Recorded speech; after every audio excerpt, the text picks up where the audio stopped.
It was good. What's good? What's good? What's good? YouTube, what's good? Anyways, I'm hearing that if any of you niggas out there that watch FS1 or Undisputed with, it used to be Shannon Sharp on there, and fuck, I'm drawing a blank. I wasn't going to touch on this topic because I feel like it's not. He's the white dude, Skip Bayless. Yes, Skip Bayless. Apparently he spent 1.5 million for the box. Now, I'm not gonna lie to you. 1.5 million for the box. That nigga was screaming for the pussy, like he's fiending. I'm not gonna lie, that shit's sad, bro. 79-year-old man's trying to get the pussy. Nigga could have just bought a stripper or something.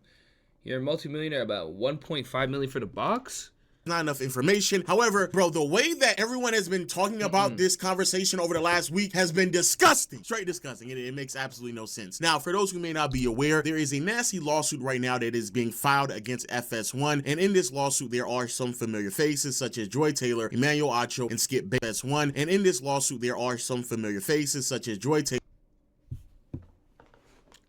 Skip.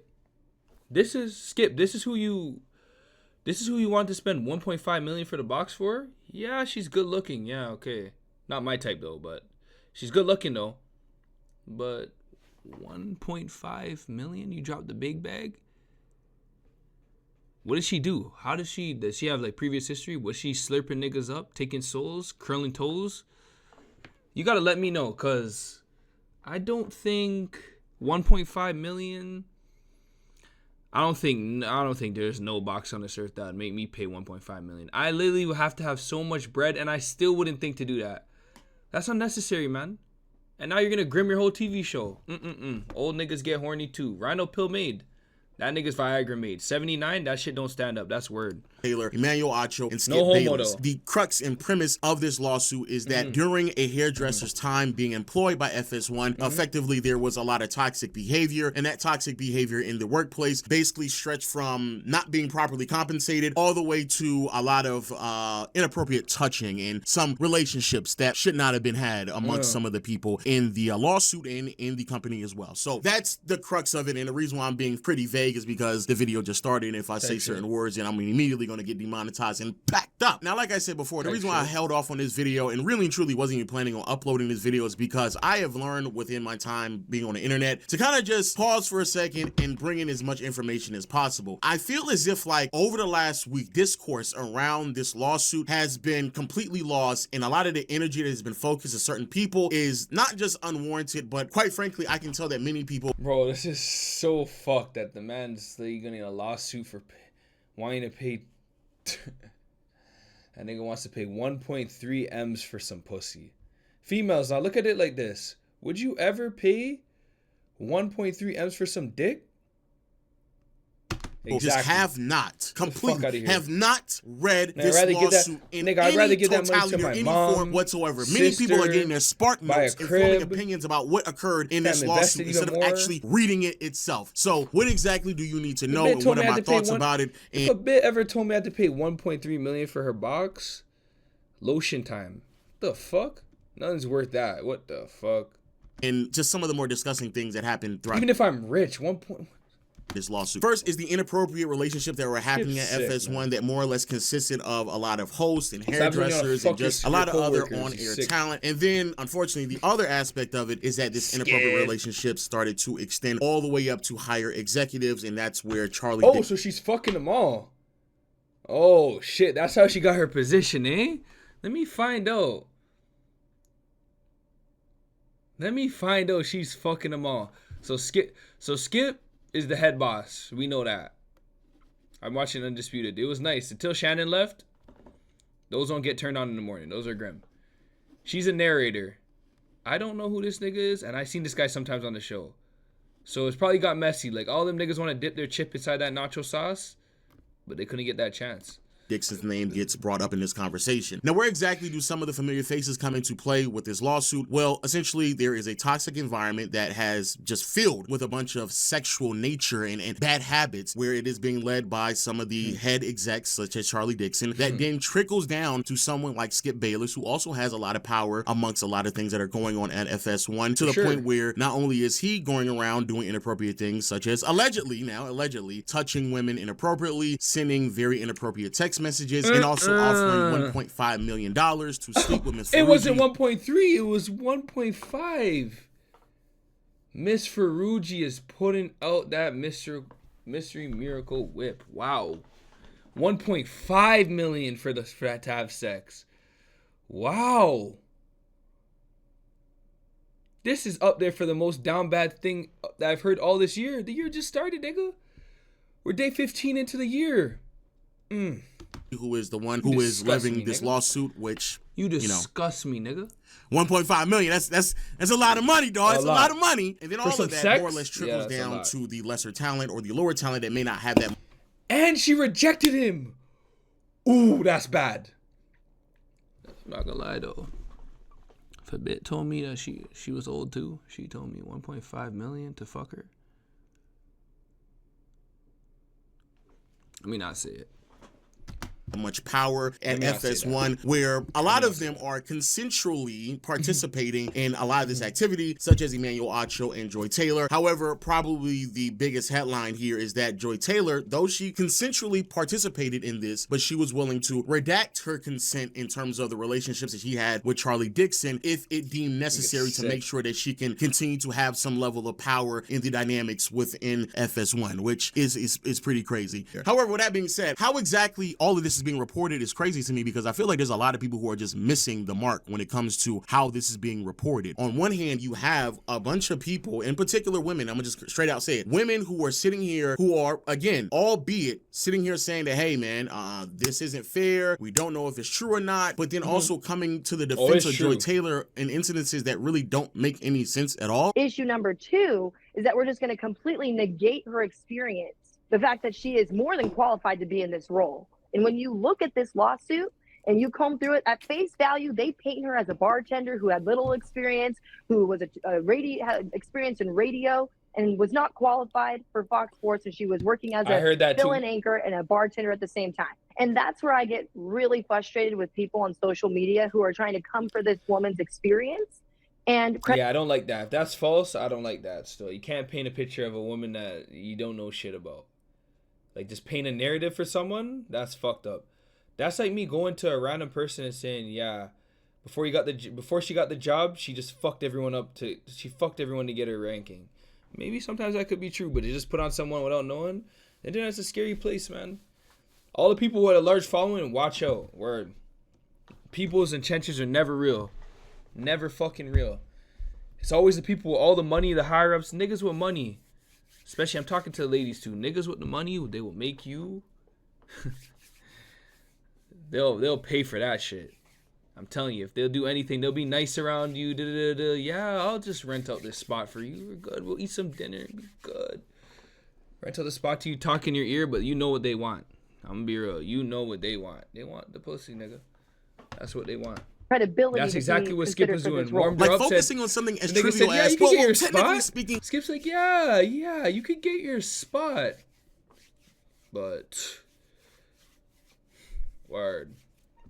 She actually does have a lot of experience, so y'all don't know what y'all really talking about, which doesn't make any sense to me either, because it not only contradicts quite literally everything I've ever heard from many women in the space about how long it would ever take for someone like Joy Taylor to get a position like that, which, as a sidebar, for those who do not know, because everyone is being real vague with the history that Joy Taylor has or the experience that she had before she got at FS1. So just in case you all do not know, when people out there tell you that, oh my God, Joy Taylor, she has this extensive history in radio. She had 3 years in radio, all of which was not even on on-air talent. She only spent part of it as a co-host to someone else, while on the side she was doing some online hosting. That's really it. And then when people tell you that she did some fill-in work over at FS1 when certain talents decided to call out or just wasn't available on vacation, she did do that, but that lasted all but for 6 months. That's it, six months. Joy Taylor was able to receive one of the most prestigious, well sought after jobs by many female talent in the entire space. Literally. By hosting one of the flagship shows on one of the biggest networks out there with 2 superstars in Skip Bayless and Shannon Sharp. If you are going to sit here and tell me that it wouldn't be fair that someone couldn't raise their eyebrows at only 3.5 years of experience, of which only 6 months of it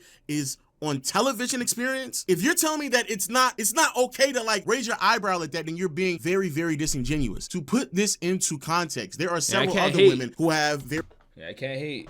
She made her way to the top, right? Very similar jobs throughout the course of their careers, and it took them years, way longer, and much more experience on television to get to that point in their careers. Carrie Champion, ex-host of First Take, she was in the industry since 2002 and didn't get her opportunity at ESPN until 2012. Jenna Wolf, the ex-host at FS1 on First Things First, she had been in the space since 1996. Same thing can be said about Rachel Nichols. In 1996, that's how long she had been in the space. Jen Haley's been working in the space since 2009. Jenna Taft has been in the space since 2011. Even someone like Taylor Rooks, I'm pretty sure many of you all are familiar with Taylor Rooks, bro. Taylor Rooks is just now receiving the opportunity to host a show over, I believe, at Amazon this upcoming NBA season because they're about to shift over to Amazon and NBC. Bro, she has been in the space since 2012. She has been reporting since 2012. It's been over 10 years. So yes, when someone only has 3.5 years in the industry, only 6 months of those are any form of television, yes, people are going to raise the question of like, how the fuck did that happen? Furthermore, what's probably even more concerning, really for everyone, is how well documented a lot of these things are, because many of these things are very easy, and I do mean very, very easily can be verified and confirmed, especially when it comes to a lot of the text messages that were sent back and forth between the Miss Ferrucci and Skip Bayless, because they were still holding some of those things. So that's another thing where it's like, that's something that could easily be confirmed. But more importantly, the fact that...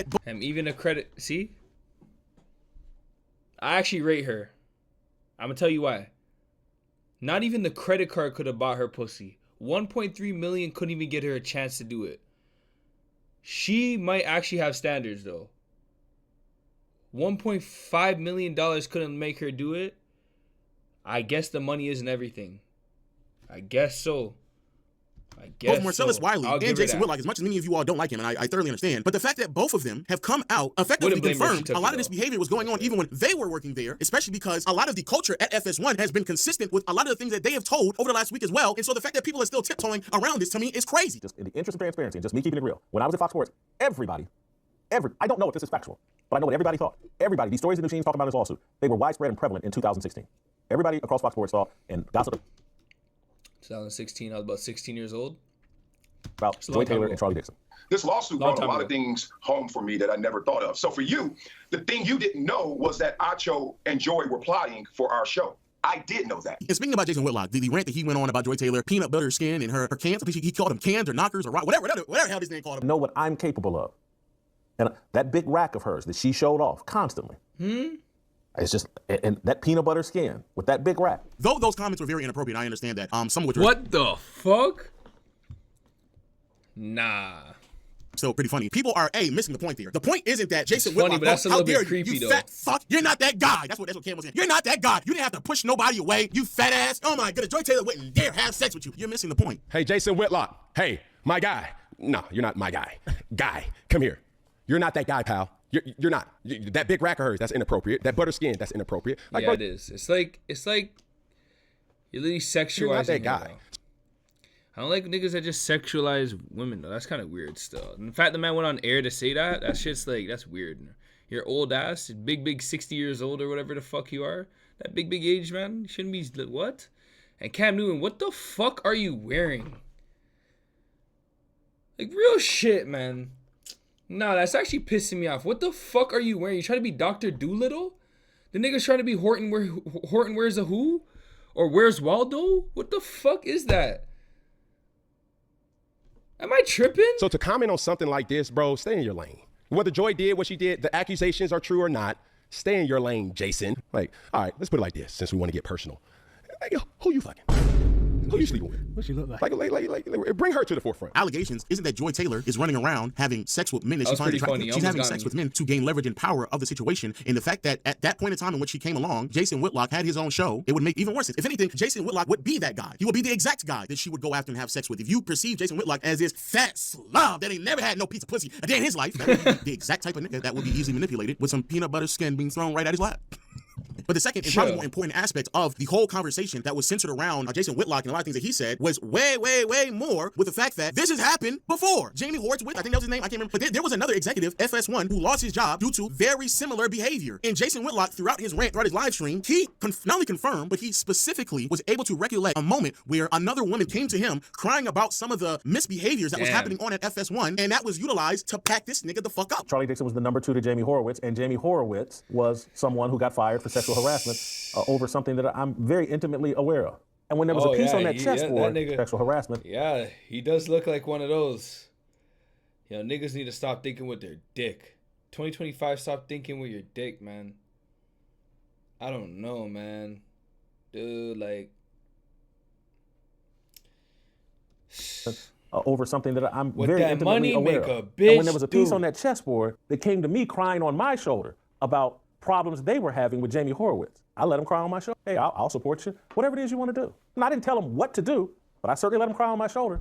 And I certainly Why do gave you have a them the picture of Shannon confidence like to that, eventually air out their problems. And it cost Jamie Horowitz his job.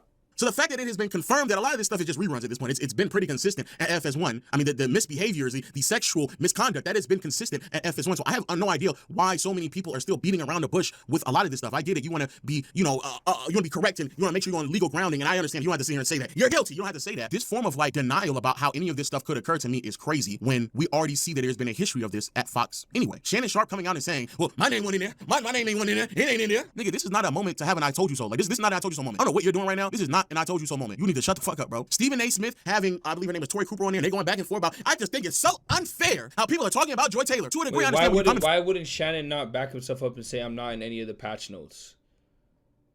I feel like he should be able to say he's not in any of the patch notes, no? I wouldn't want to be involved in some stupid little childish fucking shit like this. Nigga paying 1.5 for pussy, and they're putting around a name and then a bunch of other niggas. Look how this fucking old nigga answered. I said her peanut butter skin and that rack of ribs. Nigga, what? I wouldn't want to be a part of that either. That's taint my name and grim me for other females in the future. I don't want to be a part of that. I would do the same thing Shannon did. I'm not hearing what he said. That's not a good take. I don't care. I'd make it apparent, because he used to be on the show, I'd make it apparent that I'm not a part of this fuckery. What? And if he comes out saying that, how is that making it worse? I don't... from, because way more energy should be given towards Charlie Dixon and anyone else. And I'll talk about that later on. But at the end of the day, bro, y'all are defending who? What's the point of defending anyone? If you don't know the information, move on. For both of you all to have been in the industry as long as you've been in there, to act as if like any of this stuff is so far-fetched that it wouldn't raise any eyebrows, especially when you know a bit more information about how long it normally takes women to receive those type of opportunities, the type of environment that has happened in places such as ESPN and Fox, and the fact that a lot of people have now confirmed these activities have occurred. What are you defending at this point? You're telling me that there are several other instances where these misbehaviors were reported? Bro, it seems as if like there's going to be a lot of evidence coming out. That's the reason why I wasn't gonna make this video, but that's also the reason why I'm not going to sit here and quickly come to the defense of anyone. Bro, there's no need to. If this stuff is true, hey, not only does Joy like a complete blazing hypocrite, I mean, the amount of things that she said about how hard it is for a woman to get up here, Emmanuel Acho in the car talking about a woman. Yeah, that's true. A black woman. Oh, man. Do you know how hard it is to get that opportunity? Like, nigga, shut the fuck up, bro. All that stuff. Get out of here. Pack that out of here. But also, to me, the more damning part about it isn't just that Joy Taylor used her body, go up in the rankings, having sex with a bunch of men to get where she's at right now. Because let's just call a spade a spade. That's happened before. It's not like this is anything new. My nigga, I saw that when I was working at Walmart. So, I mean, that ain't breaking news if it has occurred. But to me, what's even more... You had niggas at your Walmart fucking... I worked there back in the day when I was a teenager, but I was like 18 or something. But you had people fucking to get a rankings for a manager role in fucking Walmart? And they're grown-ass people? damning. It's not even the taking away the consent, because I'm gonna be honest with you all. A lot of you men are like, look at Joy Taylor. She took away consent, and now the man about to lose his job. Who gives a fuck? It's Charlie Dixon. If you believe everything that happened in this lawsuit, bro, Charlie Dixon is not the one to run to the defense of, because in this lawsuit, it's alluded that other women decline the advances, and they end up losing their jobs because of it. If he gets fucked up because he decided to put himself at jeopardy in his career by sleeping with Joy Taylor, and then lost the leverage and the power dynamic in that back and forth because he just wanted to be nasty and do whatever he wanted to do, I personally don't give a damn. I don't care. But where, in my opinion, Joy Taylor really messed up is when you have someone who was innocent, who wasn't trying to participate in any of this, come to you and tell you, hey, this is going on, and I don't feel comfortable with any of this. And she tells her, well, get over it. Get over it.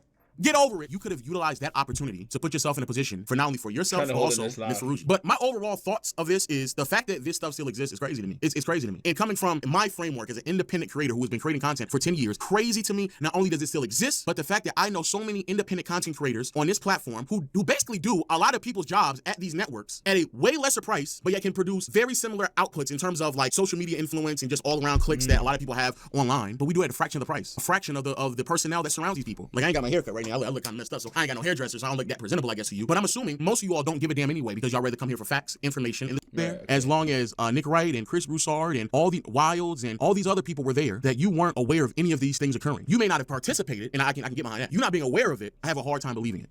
And so for the fact that this hairdresser has to be the one that outs everyone, to me is crazy. Now as a sidebar, many other people are saying, why didn't any other women do it? Why didn't do it? Well, at the end of the day, how I look at this whole situation, first off, one, Skip, you're out of fucking line for trying to hit for 1.5. I keep saying 1.5 million big ones for some cat, nigga. That's crazy. Two, Joy Taylor, if it's true that you're fucking niggas around in your workspace and then you're trying to play the Sheamus route, oh, I just made it here because I did hard work, and it comes out that you did, don't try and hide it. Just, you know? And three, I didn't like the take where they try and push Shannon in. Like, Shannon said that he's not a part of it, and the nigga Low is saying that he shouldn't have done that when I believe he should have done that. Because I want to be a part of fuckery. And four, all the other executive people, especially the niggas in the background saying that weird comment, that one old fuck making that weird comment, that's just childish. But anyways, yo, if you like this video, make sure to like, comment, subscribe. I'm on the road to 300 subs. The fuck? Let's get it, man.